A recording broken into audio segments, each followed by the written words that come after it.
19世紀末、日本は明治維新を経て国際社会へ急速に歩み出していました。その中で一人の日本女性がヨーロッパの貴族社会に飛び込み、やがてパンヨーロッパ運動を支え、今日の欧州統合の歴史にも影響を与えたことはあまり知られていません。その人物こそ空伝法フカレルギー光子、青山光です。彼女の人生は単なる国際結婚の枠を超え、異文化交流の困難と可能性を体現する物語でした。夫である空伝法フ伯爵との出会いからヨーロッパでの孤独な戦い、子息リヒャルトによる欧州統合思想への影響まで、彼女の歩みは個人の選択が歴史を動かし得るのかという問いを私たちに突きつけます。明治期の日本女性がいかにして EU の母とも呼ばれる存在になったのか、その足跡をたどることは世界史と日本史の交差点を読み解く鍵となるでしょう。今後も人物史を通じて歴史の真相に迫る試みを継続するため、チャンネル登録と高評価によるご支援を賜れますと幸いです。第1章、運命の出会いと国際結婚の成立。明治25年、東京麻布の坂道で一人の外国人男性が馬車から転落し負傷する出来事があった。通りかかった青山光、当時18歳の日本人女性が彼を助けたことが後に大きな歴史を生む契機となった。救われた男性はオーストリア・ハンガリー帝国の外交官ハインリッヒ・空伝法フ伯爵であり、やがて2人は結婚に至る。日本の戸籍に正式に登録されたこの結婚は当時としては極めて稀な国際結婚の一例であった。この出来事の背景には明治政府が進めていた欧化政策と社会の急速な近代化があった。条約改正の交渉が続く中で西洋文明への承継と同時に反発も存在し、外国人と日本人女性の結婚はしばしば酷辱とも捉えられた。都市部の新聞は異国の地を受け入れることへの戸惑いを報じ、世論の中には侮蔑や好奇の目が混在していたことが確認できる。国際的な視点に立つと、オーストリア・ハンガリー帝国は列強の一角を占め、日本にとっては重要な外交相手であった。伯爵家出身のハインリッヒは外交官としての立場のみならず、欧州貴族社会の人脈を有していたため、この婚姻は外交上の象徴性を帯びた。周辺諸国、特にドイツやフランスの外交官たちの間では異例の結婚として話題となり、同時に日本の国際的地位の変化を示すものとして受け止められた。当時の慣習では日本女性の国際結婚は法的に整理されておらず、身分や戸籍に関する制度上の課題が多く残されていた。それでも明治政府はこの結婚を法的に認め、戸籍登録を許可した。これは日本の近代的法体系の形成途上で国際婚姻をいかに扱うかという新たな問題意識を突きつけることとなった。宮廷内での見方は複雑だった。家族社会の一部は密を異端として距離を置いた一方、外交に携わる一部の官僚層は時代の先駆けとして一目置いていた。オーストリア貴族社会でもアジア人女性を正式に伯爵夫人として受け入れることは珍しく、最初は戸惑いと批判が多かったと伝えられている。しかしハインリッヒは妻を公然と誇りにし、その姿勢が周囲の評価を次第に変えていった。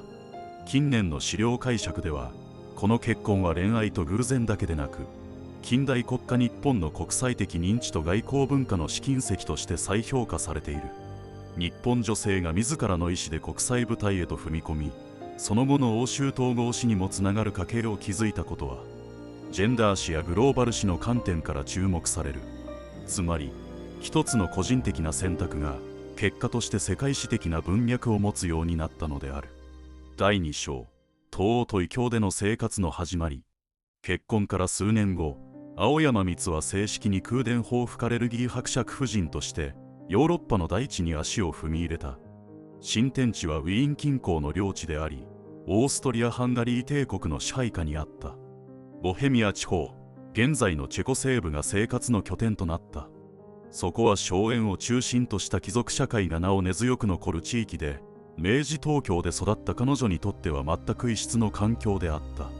この東欧の背景には、夫ハインリッヒの外交任務の終了と帰国があった。外交官としての使命を終えた彼は領地経営に専念することになり、妻三つも共にヨーロッパへと移住した。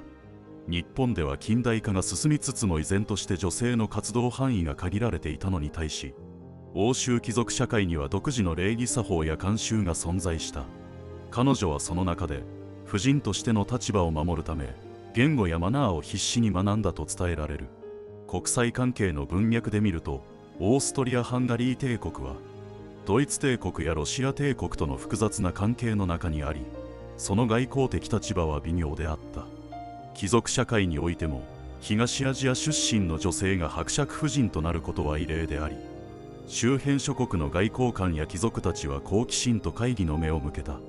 特にドイツの上流社会では人種的偏見が色濃く、彼女の存在はヨーロッパ的伝統にそぐわないとの声すらあった。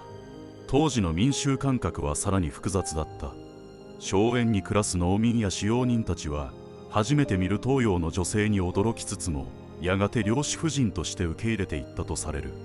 現地の新聞記事には異国から来た伯爵夫人として紹介される一方、風刺的な言説も少なくなかった。つまり彼女の存在は異文化理解の進展と同時に差別や異質視を浮き彫りにする鏡でもあった。法体系から照らせば、ヨーロッパの貴族制度は血統と価格を厳格に重んじており、東洋出身の婦人を迎え入れることは容易ではなかった。しかし戸籍制度の整備が進んだ日本と異なり、ヨーロッパでは家系譜と称号による身分確認が重視されたため、正式な婚姻を経ていた以上、三つは法的には伯爵夫人としての地位を保障された。ここに制度と慣習の緊張関係が浮かび上がる。宮廷内での評価は二分された。オーストリア宮廷の一部はハインリッヒが愛情のために伝統を超えたとして一定の敬意を示したが、伝統派の貴族からは冷遇された。ハインリッヒは社交界で彼女を堂々と伴い、差別的態度を取る者とは距離を置いたという。同時代の証言からは、彼女が毅然と振る舞い、孤立を恐れず夫の信頼を得ていた様子が伝わる。近年の研究では、美津子の東欧は単なる異国への移住ではなく、異文化の中で主体的に位置を築いた女性として再評価されつつある。従来は夫に従った受動的存在とみなされがちであったが、最近のジェンダー史研究では、彼女が社交界に積極的に参加し、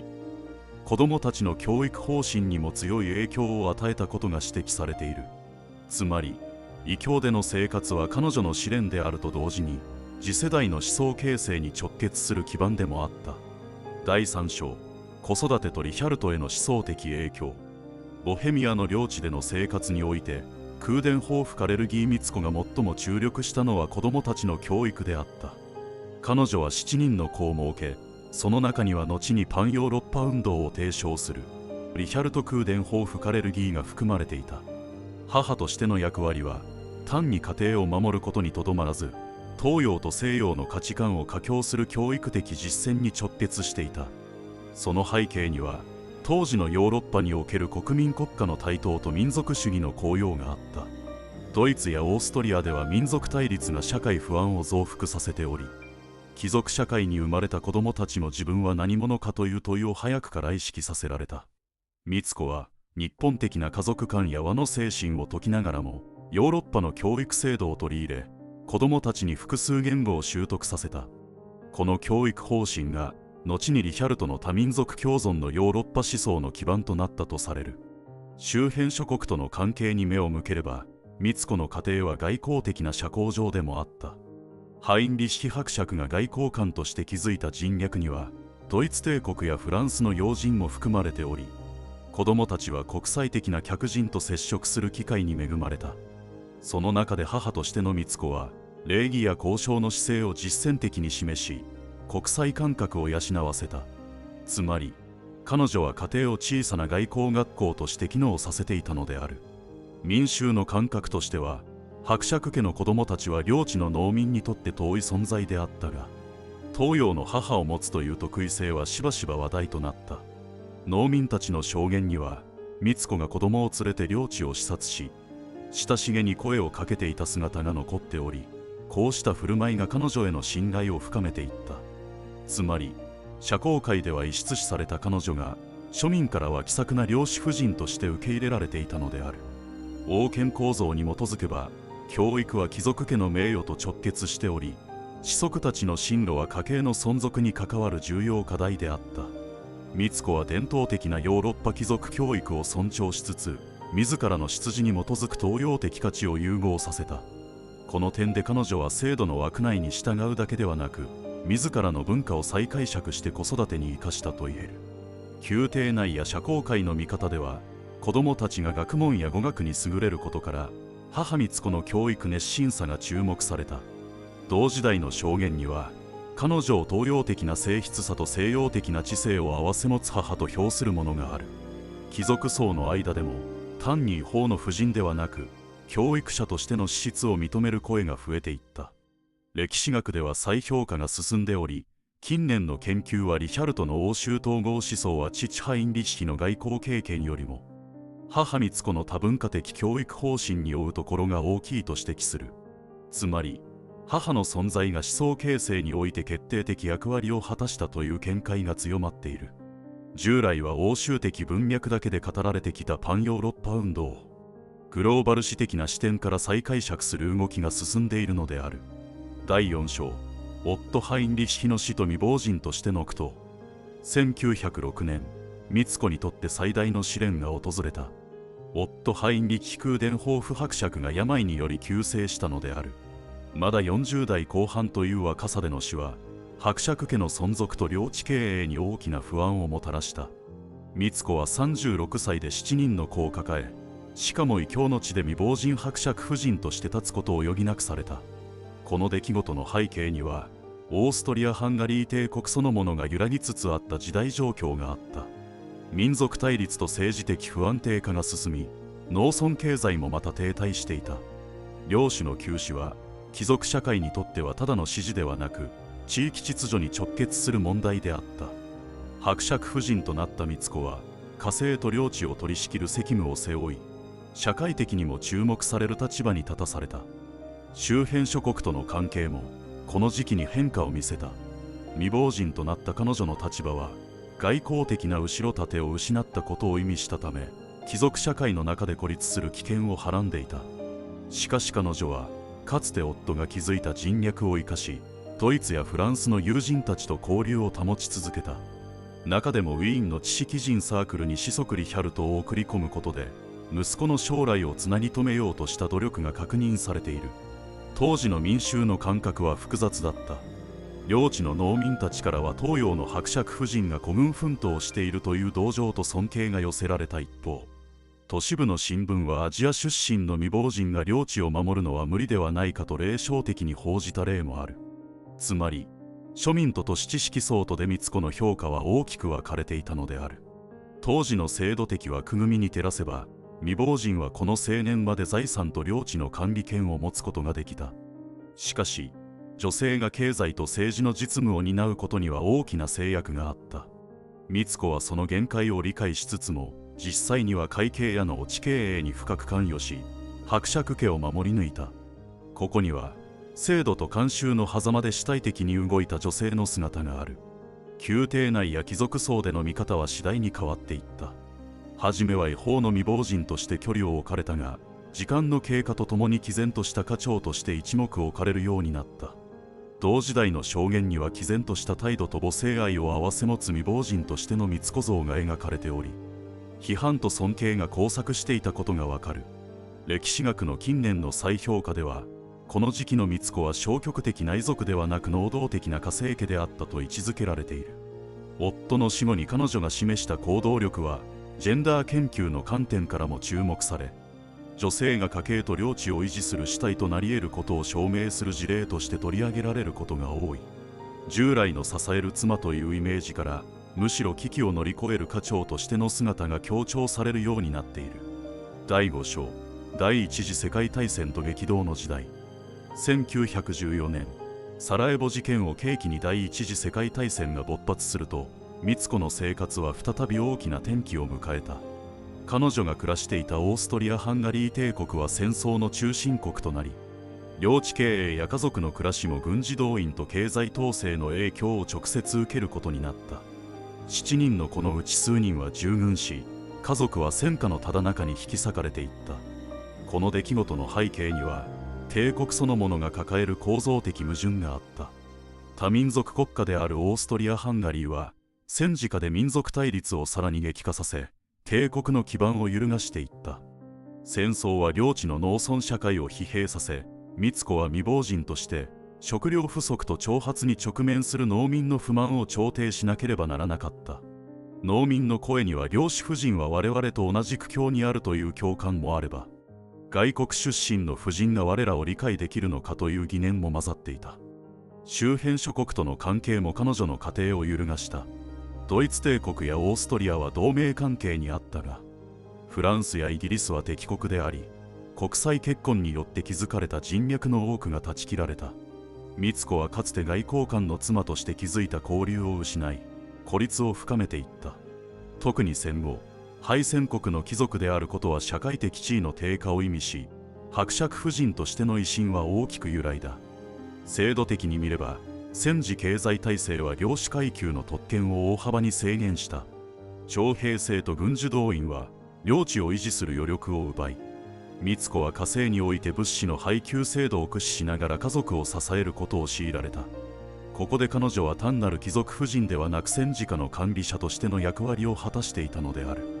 宮廷内の評価も変動した。戦争初期には愛国心を鼓舞する象徴として未亡人の毅然さが称賛されたが、戦況が悪化するにつれ、敗戦の責任を追及する声の中で、外国出身の婦人に対しても冷たい視線が向けられた。美津子は表立って政治的発言を避け、むしろ子供たちの教育と安全確保に注力することで批判をかわしていった。同時代の証言には、彼女が戦時下でも平静を保ち、家庭に秩序をもたらした母として語られている。社交界では冷遇されたが、農民や使用人からは困難な時代に支えとなった存在として記憶されたことは対照的である。近年の資料解釈では、この時期の美津子の姿は第一次世界大戦という大きな断絶を、女性として母としてどう乗り越えたかという視点で再評価されつつある。従来戦争史の語りは男性兵士や政治家中心であったが、近年の研究は美津子のように戦時社会を実際に維持した女性の役割を重視している。彼女が体験した民族対立、戦時統制、敗戦後の困窮は単なる個人の困難ではなく、ヨーロッパ社会全体が抱えた崩壊の縮図でもあった。第6章、リヒャルトのパンヨーロッパ運動と母の影響。1920年代、ヨーロッパは第一次世界大戦の惨禍から立ち直ろうとしつつも、各国でナショナリズムと経済不安が渦巻いていた。その中で美津子の次男リヒャルト・クーデンホーフ・カレルギーがパンヨーロッパ運動を提唱し、ヨーロッパ統合を訴え始めた。この思想的飛躍の背後には、母である美津子の存在が深く刻まれていた。リヒャルトが生み出した統合されたヨーロッパという構想の背景には、戦争による破壊と国境を越えた憎悪の連鎖があった。美津子は母として幼少期から多様な文化を理解し、調和を重んじる精神を子供たちに教えており、これは欧州統合思想の基盤となった。彼女が語った日本的な和の価値観は、リヒャルトの思想の中で民族を超えた協調という形で再解釈されたのである。周辺諸国との関わりにおいても、母の影響は明確に現れた。リヒャルトはウィーンで知識人サークルを築き、欧州各国の政治家と接触していったが、その外交的振る舞いには、かつて美津子が家庭を小さな外交場として機能させた経験が反映されていた。フランスのアリスティード・ブリアン外相やドイツの知識人たちと交わされた議論の裏側には、幼少期に母から学んだ相手の立場を尊重する姿勢が息づいていたとされる。当時の民衆や世論は、この運動を必ずしも歓迎してはいなかった。戦争直後の国民感情は復讐と敵意に満ち、国境を越えた統合など理想主義的幻想とみなされることが多かった。しかし、リヒャルトが人々を説得する上で、東洋出身の母から受け継いだ普遍主義的価値観は独自の説得力を持っていた。世論が分裂する中でも、一部の若い知識人層は彼の思想に共感を寄せ、国境を越えた連帯を模索するようになった。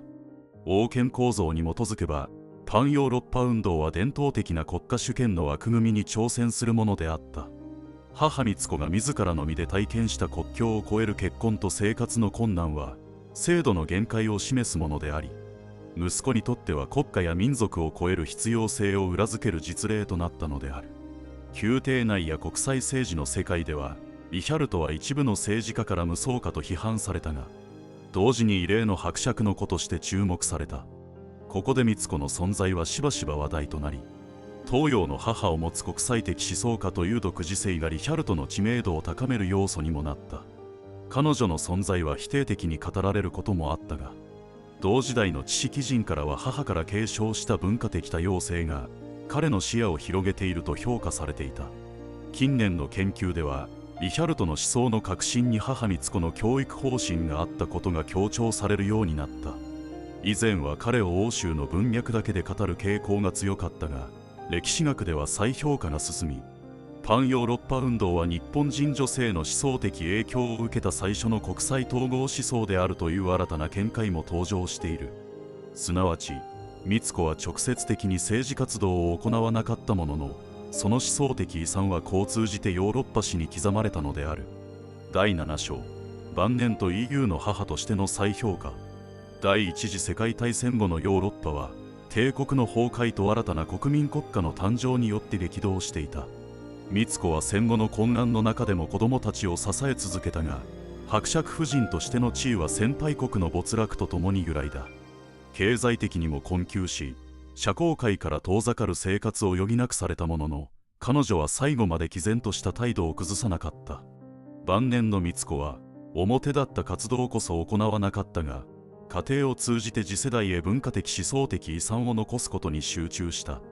子供たちはそれぞれ異なる道を歩んだが、とりわけリヒャルトがパンヨーロッパ運動の旗手として名を挙げたことで、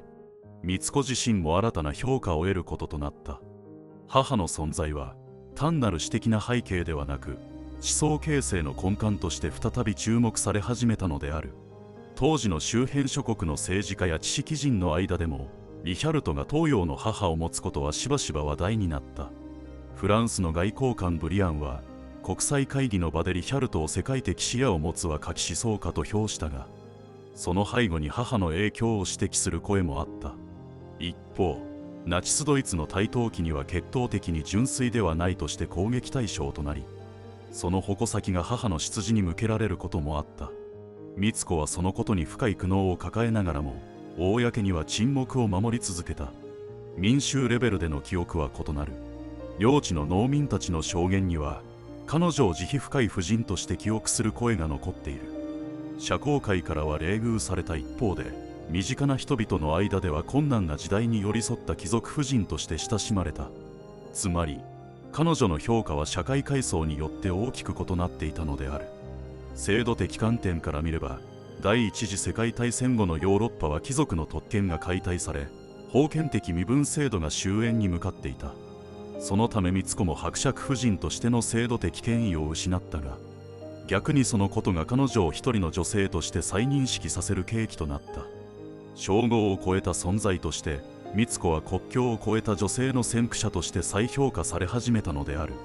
同時代の証言の中には、リヒャルト自身が母がいなければ自分の思想は存在しなかったと語ったものが残されている。宮廷内や学会の目から見ても、母の存在は単なる家庭的役割を超えた思想の源泉として認識されつつあった。近年の研究では、美津子は EU の母と呼ばれるまでに位置づけが変化している。従来の欧州統合史は、モネやシューマンといった戦後の指導者を中心に語られてきたが、その源流に日本人女性の影響を見出す視点が加わったことで、グローバルな統合史観が広がった。美津子の再解釈は、単なる家族史にとどまらず、女性の主体性や異文化交流の先駆性を強調する現代的意義を持つに至っている。今回の動画は以上となります。空伝抱負カレルギー美津子の人生は、偶然の出会いから始まり、異文化の壁に挑み続けた女性の歩みでした。彼女の選択は、当時の日本社会における国際結婚という制度的課題を浮き彫りにし、ヨーロッパに渡ってからは未亡人として家計を支え、戦時下では困難な社会を生き抜く姿を示しました。そして何より、子息リヒャルトを通じてパンヨーロッパ運動へと思想的影響を残し、やがて欧州統合の歴史にまで結びついていきました。